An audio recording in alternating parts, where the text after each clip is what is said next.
Hi folks and welcome to this class. Olá pessoal, seja muito bem-vindo a essa aula. Neste vídeo nós vamos tratar da parte de speaking do IELTS.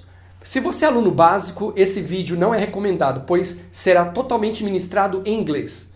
Para aqueles que pretendem fazer o IELTS, para aqueles que pretendem morar, imigrar ou estudar em uma universidade no exterior, o IELTS equivale ao TOEFL.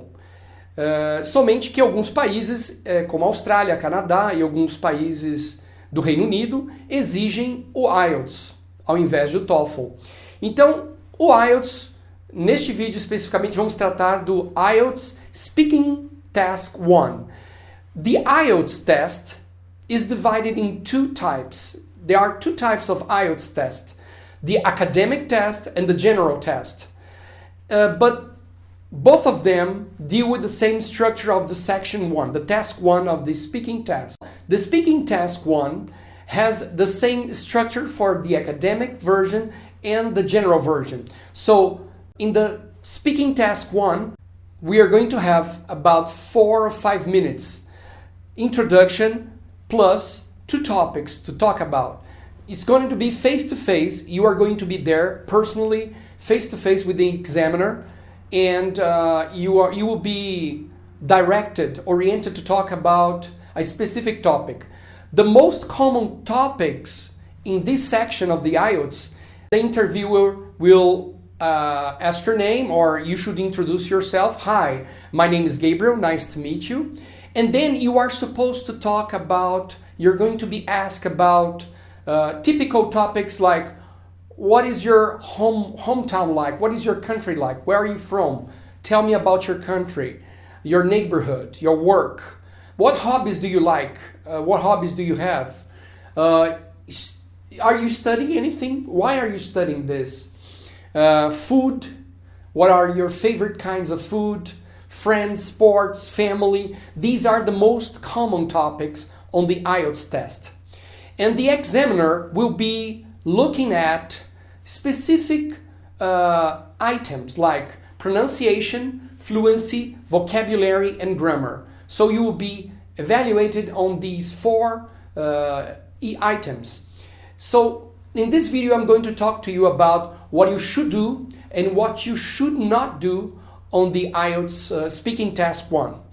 Okay, so let's start with the do's. What are you supposed to do? What you want to do in the speaking task 1? You want to be confident. You want to show confidence. You're going to be there. You should look friendly. You should look, you make eye contact, look the examiner face to face, look in the eye. You should show excitement. Some students, they go to the interview, they go to this speaking task, and they are asked like, do you like to travel? Yes, I like to travel. Traveling is good. They show monotone. They show a lack of excitement, and this is going to be very harmful for your score. So if you want to score, you have a good score on the speaking task 1, you're supposed to show excitement. So try to be calm, try to be confident. Even native speakers, they make mistakes on the IELTS test, and so you are not supposed to have a perfect English to score the highest points in the IELTS test. So you should have a wide range of vocabulary. You should not only use the trivial vocabulary, the everyday vocabulary like food. Instead of food, you should alternate to cuisine, friend. You should say acquaintance. Try to use higher vocabulary words, a higher level of vocabulary words. Instead of saying yes, I like. Try to expand your answers when you're asked, do you like to play basketball? Do you like to travel? Yes, I really enjoy traveling. Traveling is really nice, is very important for mental health. It's very important to distress from work. So you should have longer answers. Avoid repeating what the examiner is asking. So, do you like to travel? Yes, I like to travel, like a robot. So you should avoid that if you want to score if you want to make or to mark a higher score on the IELTS speaking test 1. So you should use words like, you should avoid using the same word over and over again, like I like, you should vary, you should alternate, like I enjoy, I really enjoyed, I really love, I prefer, I would rather have Japanese food than Italian food. You should always expand your answers, you should always give examples, and you should practice more and more. Try to find synonyms for words that you commonly use. If you have a low vocabulary level, try to find out what are the synonyms, what are the most common synonyms for those words you have, those vocabularies you already have. So don'ts, you should not, if you're going to the exam, you're going to the speaking test 1, you're going to meet the interviewer, you're going to meet the examiner, do not look to your hands, look to your feet. Try to make eye contact, as said in the do's items I've just mentioned. So you try to speak, avoid speaking with a monotone. Try to show excitement, just like in the previous items I said. Show excitement. Show you are really excited to be there. You're really enjoying this. You're gonna be examined by these attitudes. Also about your fluency, avoid doing like yes, no, giving short answers, or try avoiding doing like yes, no, yes, I like, yes. Where are you from? Brazil. Try expanding, just like I said, try expanding the answers, like yeah, I'm from Brazil. Brazil is a very large country in South America. Is the largest country in Latin America. So you should always expand your answers. Try to give more examples. You're not supposed to tell the whole history of Brazil in this case. You should avoid giving too long answers, but try not to be in the short answer, not in the very excessive long answer. So you try to balance, try to be in the middle. And avoid repeating the question. Do you like to play soccer? Yes, I like to play soccer.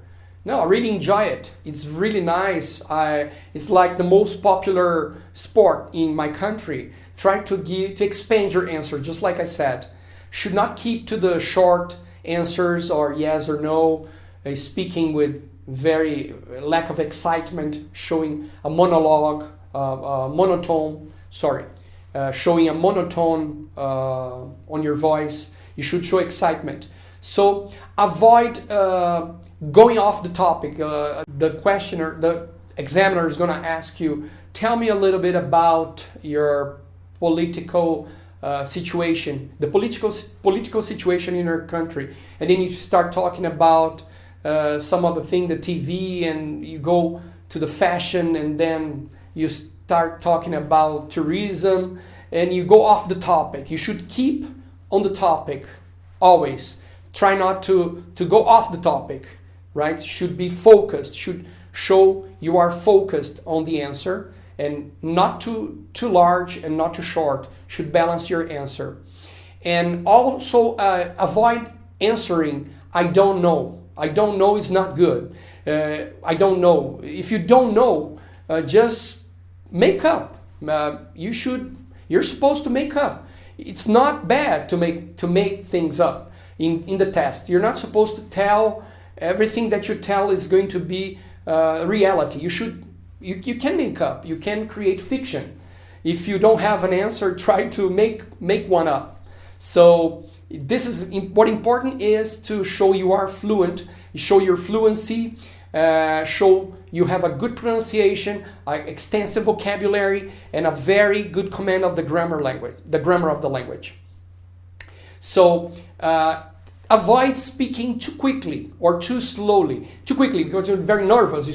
People when they get nervous, they start speaking very quickly. And try to do that. Avoid doing that. Okay? Try not to speak too quickly. Or you should avoid also speaking too slowly like this, because it also shows a lack of excitement. So you should speak balanced, in a balanced way, in a natural way. So you're going to be evaluated for that as well. And avoid speaking very, very low, very quietly, because you can barely, the examiner can barely hear your voice. You should keep a good tone, very clear sound, and you should speak in a good level that the examiners are able to listen to you. So do not worry about if your English is perfect. The main thing here is to focus on communicating. Try to see this section, this speaking task, as you're going to meet someone. You're gonna meet someone. This new friend, this new person you're gonna meet is the examiner. The examiner is gonna interview. He's a friend. Try to think of him as a friend. So you're gonna be, if you do that, you're gonna be calmer. You're gonna be peaceful. So you have the balance to speak good English. Okay. So that's my tip for you for the speaking task 1 of the IELTS test. Okay. Hello. Come in. Take a seat.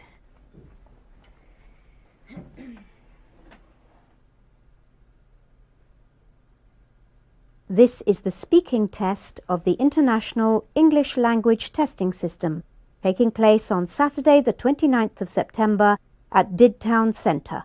Centre number DD783. The candidate is Javier Manuel Rico, and the candidate number is 0004290.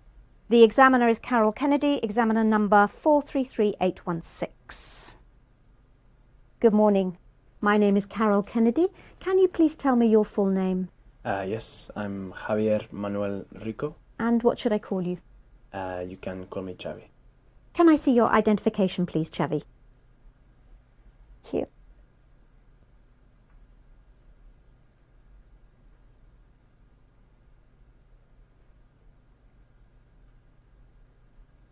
Thank you.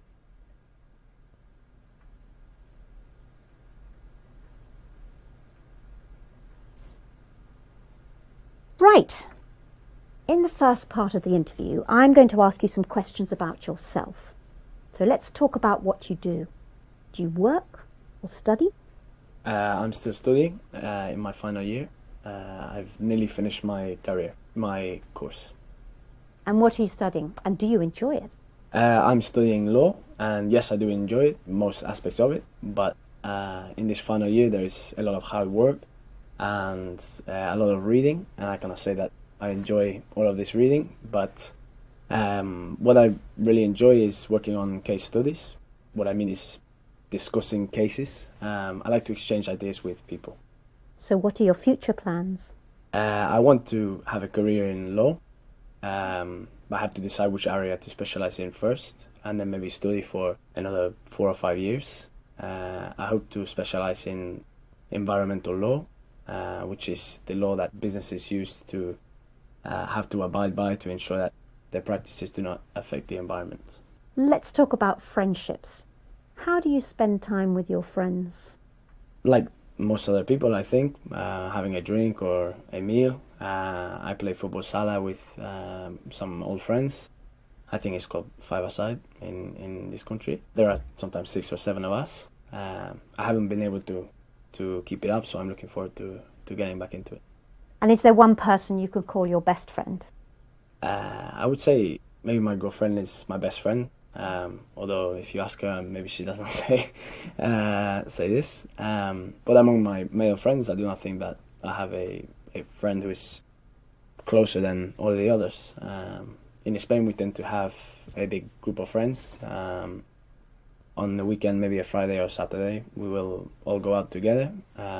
Sometimes classmates from school or university, and a big group of guys and girls, 15 to 20 of us, will go out and have a meal or end up in a club or a bar and sing some music. And can you tell me about a friend you remember from your childhood? That is going back a long time. There is a boy that I don't know now, but was a very good childhood friend of mine, was called Hector. We were about 9 or 10 years old, and we did everything together. He was kind of geeky, I guess. I had other friends that I had similar interests with and I did sport with, but I like Hector because he was very different. He used to play with chemistry sets and fix engines and things like this. But then we went on to different secondary schools and we made new friends and we grew apart. Now let's move on to talk about culture. Tell me about something that you feel is special to the culture in your country. I mean, it could be the food or maybe the music or perhaps art and literature. I could talk about any of these things, but give me a moment. I think it's better that I talk about food. I'm very proud of Spanish art and literature, but I think that I know most about food. You could say I'm a food expert. Actually, I think Spanish food could be more recognized. I mean, everybody knows dishes like tortilla and paella, and there are tapas restaurants in every city, but our cuisine is more sophisticated than that. And when everybody comes to Spain, they think that we only ever eat snacks, and when you go for a meal, there are lots of dishes on one table. There are some very good tapas restaurants, but most of them are, how do you say, specialized, not specialized, standardized, because they make the food so that everybody will like it.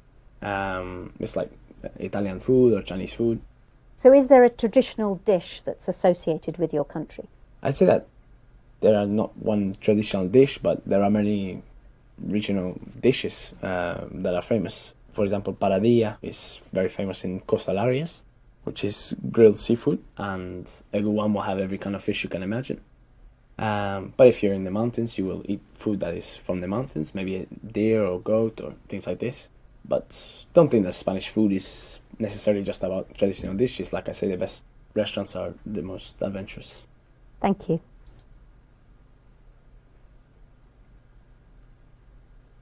Now, I'm going to give you a topic and I'd like you to talk about it for 1 to 2 minutes. You have 1 minute to plan what you're going to say and you can make notes if you wish. You understand? Yes. So, there's your paper and pencil. And it's your topic. So, I'd like you to describe an event that you attended recently.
Okay. Now you have 1 to 2 minutes for this, so don't worry if I stop you. I'll tell you when the time's up. Could you please start speaking now? I'm going to talk about my grandparents' golden wedding anniversary, which was 2 months ago. They're in their 70s now and have been married for 50 years, so it was a very special day. I've been to many kind of anniversaries and parties and weddings, but I must say that I enjoyed this day more than any other. It was a moving and memorable day. I think that the combination of the importance of the day and the fantastic atmosphere was what made it so special. This anniversary was in a country house, which in Spain we call una finca, which is like an old ranch. There were many guests who came from far and wide. This venue was perfect because there was a courtyard and a big garden, a magnificent hall where we could have the evening meal. My girlfriend and my brother's girlfriend, they came together with us. As soon as we arrived with everybody there, my mother, she saw everybody and started to cry. I can tell you that my mother, she cries very easily, and there were plenty more tears on this day. There were musicians playing in the courtyard, like an orchestra with just 4 people, and everybody had a glass of champagne. Now, perhaps the most important thing of this day was the people that I saw there. I saw many uncles and aunts that I had not seen for many years, and many cousins that I had not seen since I was a boy. My mother's brother came from Canada, and one of my grandfather's sisters came from Australia. It was very emotional, and it was wonderful to see my grandparents this happy. The best moment for me was when my grandfather made his speech. He thanked my grandmother for sticking with him all these years, and it was not only my mother crying at this point, I can assure you. He is a very good speaker, and he made everybody laugh as well. And finally, of course, they cut the cake, and everybody came together for the group photo. And, Thank you. So what time did you get to bed that night? I think we were some of the last to leave at around 2 a.m. Thank you. Can I have the booklet, the pencil and the paper? Thank you.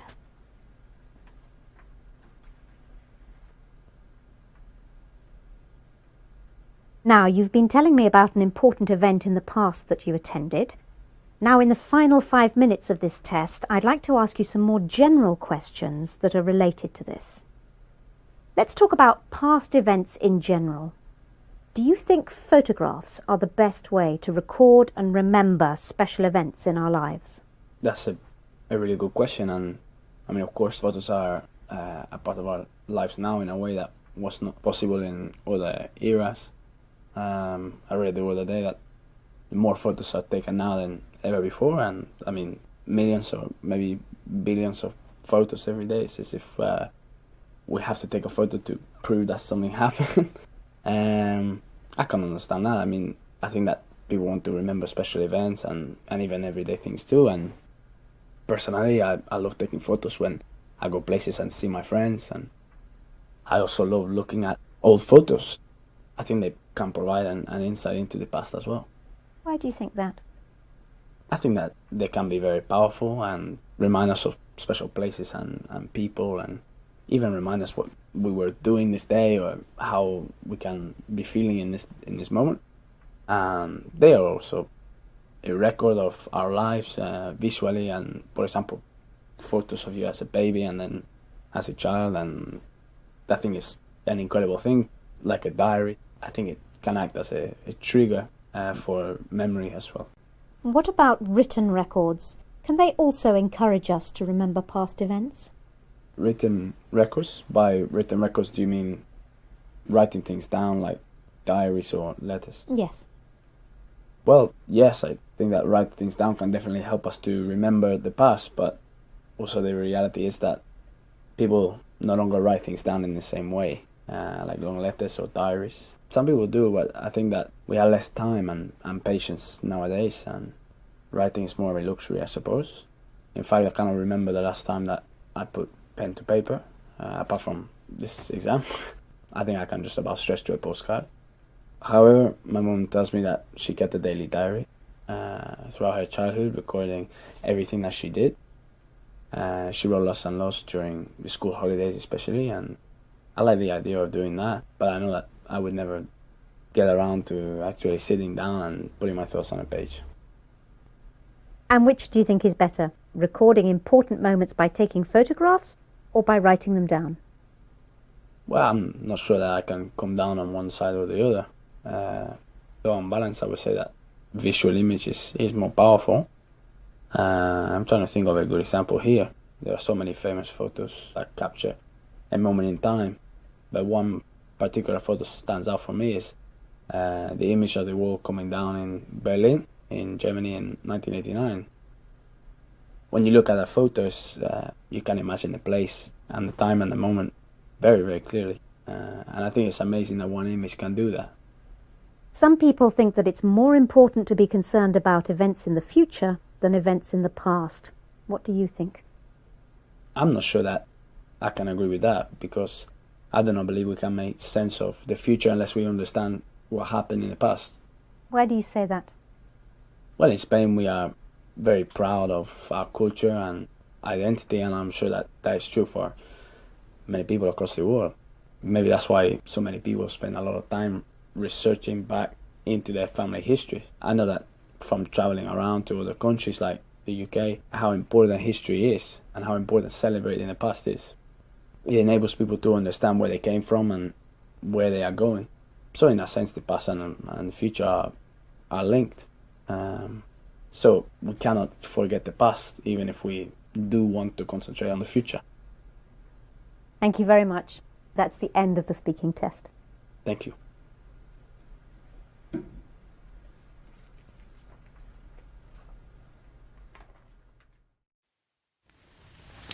Now, in this first part, I'd like to ask you some questions about yourself. Let's talk about where you live. Do you live in a house or a flat? I live in a house. What do you like about your house? Well, partly because it's a house. It's big, and I've got my own room, a lot of space. Yeah. What is the area like where you live? It's a very quiet area, and only families live in this area. Would you recommend this area as a place to live for young people? Not really, because Why not? well, there are only families living there with small children, and weekends it can be really loud because annoying sometimes. Yeah. Can we talk about your family? Are you happy to do that? Yes.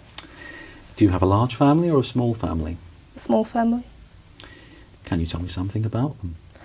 I've got a father, and he's from Nigeria, and a mother from the Philippines, and I've got a younger brother. He's 16 years old. How much time do you manage to spend with members of your family? Not much, because I don't see them. I only talk to them once in a while. Yeah. What sorts of things do you like to do together? Well, I guess that's watching TV or having dinner together. All right. Let's go on to talk about learning English. How long have you been studying English? More than 8 years. Where did you learn your English? At home, and then at school. What was it like? At school? It was okay. They taught us a lot, and our teachers are very strict. But they're trying us to speak correct English, learn all the grammars. Yeah. Is there anything you find especially difficult about learning English? Grammar. It's not really. It's sometimes really unclear to me, because I don't know. It's not really. No. What opportunities do you get to use English? Opportunities. Opportunities. Well, English is an international language, and it's good to speak English because nearly everyone does understand a little bit English, so it's no problem. How important is English to you? English is very important to me. Why? First of all, to communicate with other people. And as I said before, it's an international language, and it's always good to speak more than one language. Thank you.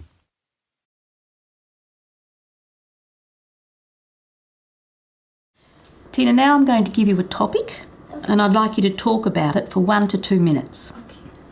Before you talk, you will have 1 minute to think about what you're going to say. You can make some notes if you wish. Do you understand? Yep. Here's some paper and pencil for making notes. And here's your topic. I'd like you to describe an interest or hobby that you enjoy. All right, Tina? Yep. Remember, you have 1 to 2 minutes for this, so don't worry if I stop you. I'll tell you when the time is up. Okay. Can you start speaking now, please? Okay. My interest or hobby that I enjoy is shopping and picnics to spend time with my family or friends. Or especially, I want to do volunteers for shopping. I think when I feel stressed out, I can shopping. I can relax to buy a new clothes for me in the special days. And in picnic, I think picnic and travel. I think I can widen my knowledge as well as I can make more friends from many countries, and especially if I travel with my friend or my family, I can spend time to understand them. For me, the more important is do volunteer because I love. Actually, I love the people, so I want to spend time to help them to overcome or try to get over the problem. So I often, before when I live in Vietnam, I often go to the church and or some association, and I often ask my friend to contribute and give a hand to help the poor people or the old people, because I think the old people also it look like my grandparents, so I want to take care for them. Yes. And in the future, I also want to build the big house, and I will maybe I will take the good care for our family or the children, and I think they will have a better life. I hope that. Thank you. Do you think you'll always be interested in this? Yeah, I think that when I engage with the do volunteer, especially I feel straight out is disappear, and I enjoy with it. Yeah. Thank you. May I have the booklet and the paper and pencil back, please? Thank you. We've been talking about a hobby that you enjoy, and I'd like to discuss with you one or two more general questions related to this. Let's consider, first of all, the social benefits of hobbies. When a person has a hobby, how can that help their social life? I think depend on what kind of hobby people want to do. Some hobbies such as play football or do exercise is good for people's health. Some kind of hobbies like drinking, I think it's not good for society and for people's health. What about hobbies? Can they help a person's personal life, making friends, spending time with other people? If people has a hobby, they has more opportunity to meet others. So they had free time for chatting with other people. What about spending too much time on a hobby? Do you think that there can be negative effects from spending too much time on a hobby? I think people should not spend too much time on their hobby because they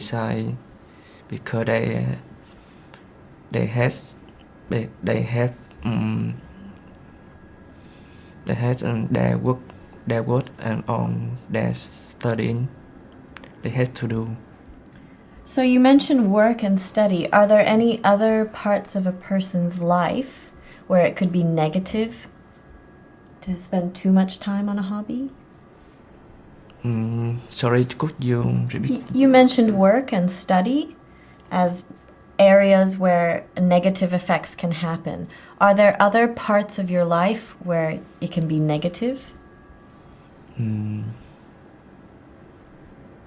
Sorry, I don't understand your question. Well, let me ask you, why do you think people feel they want to have a hobby? Why do people need to have a hobby?